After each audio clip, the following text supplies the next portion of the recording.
திமுக இளைஞரணி நிர்வாகி மீது கல்லூரி மாணவி ஒருவர் டிஜிபி அலுவலகத்தில் வன்கொடுமை தொடர்பாக புகார் கொடுத்தார். இந்த விஷயம் அரக்கோணத்தையே அதிர வைத்திருக்கிறது. அது என்ன என்பதை பற்றி முழுமையாக இந்த செய்தி தொகுப்பில் தற்பொழுது காணலாம். ராணிப்பேட்டை மாவட்டம் அரக்கோணம் காவனூர் பெரிய தெருவைச் சேர்ந்தவர் தெய்வா என்கின்ற தெய்வ செயல். அவர்தான் புகாருக்குள்ளான நபர். அந்த தெய்வ செயல் திமுக இளைஞரணி அரக்கோணம் மத்திய ஒன்றிய துணை அமைப்பாளராகவும் உதயநிதி ரசிகர் நற்பணி மன்றத்தின் நிர்வாகியாகவும் பொறுப்புகள் வகிக்கிறார் தெய்வ செயல். இந்த நிலையில் அரக்கோணத்திற்கு அருகிலுள்ள பருத்திப்புதூர் கிராமம் மேட்டு தெருவைச் சேர்ந்த பிரீத்தி என்கின்ற கல்லூரி மாணவி கடந்த மே 5ஆம் தேதி ராணிப்பேட்டை எஸ்பி அலுவலகத்திலும் அதனைத் தொடர்ந்து மே 16ஆம் தேதி அரக்கோணம் அனைத்து மகளிர் காவல் நிலையத்திலும் புகார் மனுக்களை அளித்திருக்கிறார்.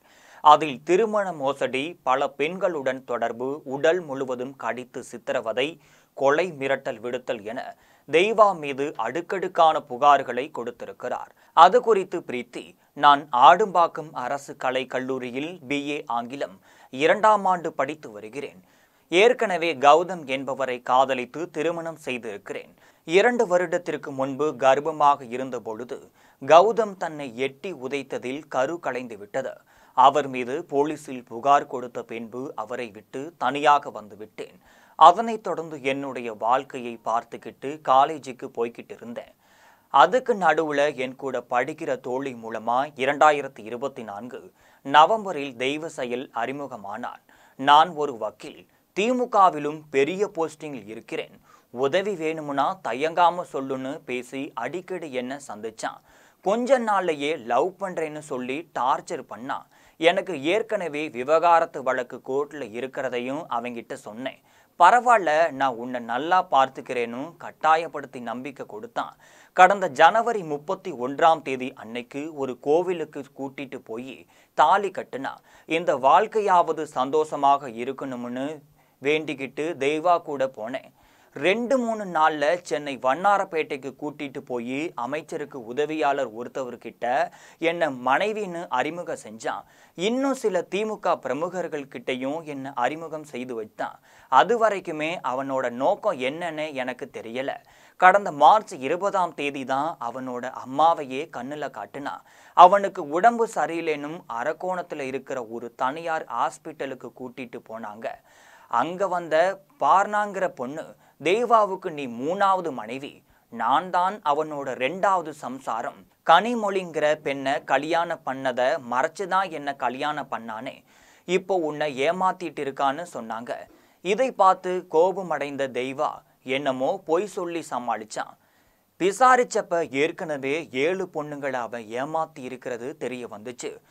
எனக்கு எல்லா உண்மையும் தெரிஞ்சதுனால என்னை வீட்டிலேயே அடைச்சி வச்சு சித்திரவதை பண்ணா. உடம்பு முழுக்க கடிச்சு குதறினா. மிரட்டி பாலியல் உறவிலும் ஈடுபடுத்தினா.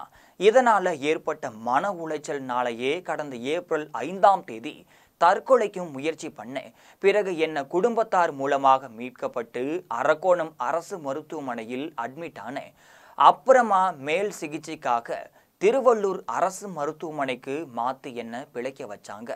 டிஸ்சார்ஜ் ஆகிறதுக்கு முன்னாடியே மிரட்டி ஹாஸ்பிட்டலில் இருந்து என்ன வலுக்கட்டாயமாக வீட்டிற்கு கூட்டிட்டு போயிட்டான் தெய்வா. அதுக்கு பிறகு என்ன அடிக்கிறது, அந்தரக பகுதிகளை கடிக்கிறதுன்னு கொடுமைப்படுத்தினா. என்னை கழுத்தை நெரிச்சு நாளைக்கு ராத்திரி ரெடியா இரு, ஒரு இடத்துக்கு கூட்டிட்டு போவேன், அங்கே நான் சொல்கிற மாதிரி செய்யணும், இல்லைனா உன் குடும்பமே இருக்காது, உன் வீட்டில் பெட்ரோல் பாம் அடிப்பேன்னு சொல்லி மிரட்டலும் விடுத்தான். அப்பதான் சில முக்கிய பிரமுகர்கள் கிட்ட எதுக்கு என்ன அழைச்சிக்கிட்டு போய் காட்டுறான்னு விஷயமே எனக்கு புரிஞ்சுது. இதுக்கப்புறமும் இவன் கூட இருந்தா என் உடம்பை வித்துடுவான். கடந்த ஏப்ரல் 19ஆம் தேதி நடுராத்திரி 12:30 மணிக்கு என் அம்மாவுக்கு ஃபோன் பண்ண சொன்னேன். குடும்பத்தார் வந்து என்னை மிரட்டுனாங்க. அவனோட மிரட்டலால புகார் அளிக்காம அமைதியாவே இருந்து வந்தேன். அதே ஏப்ரல் கடைசியில காலேஜுக்கு தேர்வு எழுத போனேன். அப்போது திமுக கொடி கட்டின கார்ல வந்து வழிமறிச்ச தெய்வா கெட்ட வார்த்தைகளால திட்டையும் தலைமுடியையும் ஜாக்கெட்டையும் பிடித்து இழுத்து காருக்குள்ள தள்ளி, நான் சொல்ற நபர் கூட இன்னைக்கு ராத்திரி நீ படுக்கணும், அமைச்சர்கள் வரைக்கும் நீ டச்சிலேயே இருக்கணும், என்னை யாராலையும் ஒண்ணுமே புடுங்க முடியாதுன்னு சொன்னாரு. அச்சுறுத்தலும் ஆபாச தாக்குதலும் அதிகமானதால தெய்வா மேல புகார் அளிக்கிறதுக்காக அரக்கோணம் அனைத்து மகளிர் காவல் நிலையத்திற்கு போனேன். ஸ்டேஷன்ல தெய்வாவுக்கு ஆதரவாக கட்ட பஞ்சாயத்து செஞ்சாங்க. நான் கொடுக்கிற 2 லட்சத்தையும் வாங்கிக்கிட்டு அமைதியா இருக்கணும்னு சொன்னா தெய்வா. ராணிப்பேட்டை மாவட்ட காவல்துறையும் என்னை அசிங்கப்படுத்துற மாதிரி தவறான பத்திரிகை செய்தியை வெளியிட்டிருக்காங்க. மே 9ஆம் தேதி கொடுத்த கம்ப்ளைண்ட்டுக்கும் மறுநாள் தெய்வா மேல எஃப்ஐஆர் போட்டிருக்காங்க. ஆனா வன்கொடுமை, கொலை மிரட்டல் மாதிரியான எந்த ஒரு கடுமையான பிரிவுகளையும் சேர்க்கல. ஆபாசமான வார்த்தைகளால் திட்டுதல், முந்தைய திருமணத்தை மறைத்து சாதாரணமான 4 பிரிவுகளில் எஃப்ஐஆர் போட்டிருக்காங்க. கடுமையான பிரிவுகளில் எஃப்ஐஆர் போட்டு அவனை கைது பண்ணணும். ஆனா பாதிக்கப்பட்ட மற்ற பெண்களையும் காப்பாற்றணும். இதனால என் வாழ்க்கையே போயிடுச்சு. எல்லா ஆதாரங்களையும் கையில் வச்சிருக்கேன். ஆனாலும் தெய்வா ஆளும் கட்சியில இருக்கிறதாலேயே போலீஸ் நடவடிக்கை எடுக்காம என் பக்கமே தவறு இருக்கிற மாதிரி சிந்திக்கிறாங்க என்கின்றார். இதற்கிடையில் இந்த விவகாரம் பெரிதானதால் தெய்வ செயல் தலைமறைவாகிவிட்டார்.